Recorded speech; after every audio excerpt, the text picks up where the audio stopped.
నేను సమస్య లేదు అసలు. ఈ మధ్య కాలంలో వంశీ గారిని స్పీచెస్ని కొట్టే వాళ్ళు ఇంకా రాలేదంట. యాక్చువల్లీ ఆయన ఈ మధ్య ఒకరిద్దరి తర్వాత ఇండస్ట్రీలో స్పీచెస్ ఆయన ఉన్నాయన్నమాట. First of all thank you to the media సోదరులు అండ్ సోదరిమణులందరికీ. బికాస్ లాస్ట్ 1 year నుంచి ఏదైనా బెస్ట్ స్టేజ్ ఎక్కువసార్లు అటెండ్ అయినా ఏదైనా అవార్డు ఉంటే నేను, వంశీ అండ్ మా సాయి గారే తీసుకుంటాం. అన్నిసార్లు అటెండ్ అయ్యాము. And thank you so much for మమ్మల్ని అందరిని ఇంత ఓపిక్గా మీరు అందరూ భరాయిస్తున్నందుకు, ఎస్పెషల్లీ మీడియా. అండ్ ఈ సినిమా నేను చూడటానికి కానీ, నేను వంశీ కలిపి దీన్ని రిలీజ్ చేయడానికి కానీ మెయిన్ కారణం అనిల్ రావుపూడి గారు. ఎందుకంటే he is the one who believed this film. అందరికన్నా కూడా ఆయన చూసి లేదు ఇది ఓటీటీ సినిమా కాదని, ఇది పక్కా థియేటర్లో వర్కౌట్ అయ్యే సినిమా అని చెప్పి ఫస్ట్ వాళ్ళు ఈటీవీ వాళ్ళతో ఆయన మాట్లాడతాం, అలాగే మా అన్నతో మాట్లాడతాం, శివాజీ గారితో. దాని తర్వాత నేను కాల్ చేశాను, అన్న ఇట్లా ఉంది ఏంటి ఎదరికి వెళ్తున్నామా అంటే, లేదు తమ్ముడు పక్కా 100% మనం ఎదరికి వెళ్దాము, సినిమా చాలా బాగుంటుందని చెప్పి ఆయన ఇచ్చిన ధైర్యమే ఈరోజు ఈ సినిమాని తీసుకొచ్చి థియేటర్స్లోకి తీసుకొస్తుంది. సో ఈ సినిమా థియేటర్స్లోకి రావడానికి క్రెడిట్ మాత్రం 100% అనిల్ రావుపూడి గారికి వెళ్తుంది. అండ్ సినిమా చూశానండి. శివాజీ గారు చాలా మంచి యాక్టర్. అంటే ఆయన ఫస్ట్ నుంచి ఆయన జర్నీ అందరికీ తెలిసింది. అండ్ ఎంత కింద నుంచి ఆయన ఒక్కొక్కటి చేసుకుంటూ ఒక స్థాయికి వచ్చి ఎంత సక్సెస్ఫుల్గా ఇక్కడ కెరియర్ని రన్ చేసుకున్నారు అనేది. ఆఫ్టర్ దట్ 90s తర్వాత ఆయన ఇంకొక స్టెప్ ఎక్కారు కెరియర్లో. అంటే సెకండ్ ఇన్నింగ్స్ అని చెప్పొచ్చు 90s దగ్గర నుంచి. బికాస్ 90s కానీ తర్వాత వచ్చిన కోర్ట్ కానీ ఈ సినిమాలన్నీ కూడా ఆయన ఇంకో స్థాయికి తీసుకెళ్ళింది. ఆయన గురించి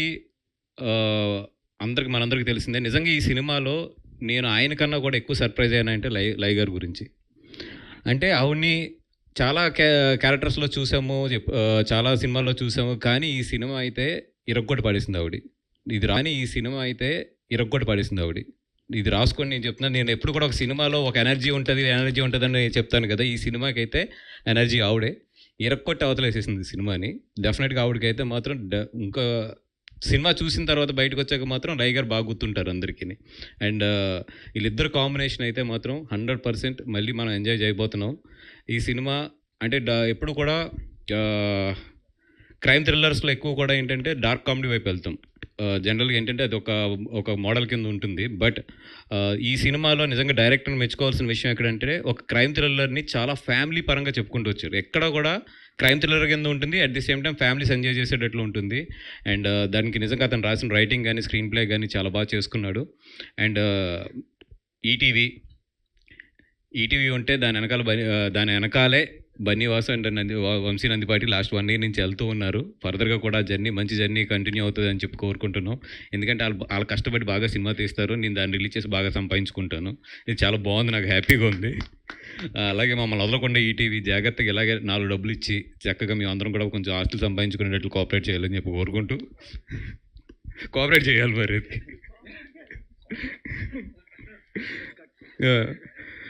చేయాలి. దానికి ఏ డిస్ట్రిబ్యూటర్లో ఏ ప్రొడ్యూసర్లు కూడా అడ్డు రాకుండా నాకు ఈటీవీ ప్రయాణం అలాగే సాగాలని చెప్పి వాళ్ళందరూ కూడా కొంచెం బాధ ఉన్నా కూడా మా అందరినీ దీవించాలని చెప్పి కోరుకుంటూ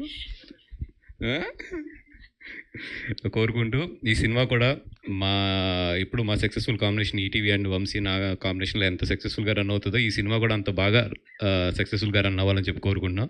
ఇంకా ఎదురెదురు చాలా ఫంక్షన్స్ ఉన్నాయి కాబట్టి మళ్ళీ కూడా మాట్లాడుకుందాం. థ్యాంక్ యూ సో మచ్ అండి. థ్యాంక్ యూ బన్నీవాసి గారు. మీ సక్సెస్ఫుల్ ట్రాక్లో ఈ సినిమా కూడా యాడ్ అవ్వాలని చెప్పి కోరుకుంటున్నాం. అండ్ ఇప్పుడు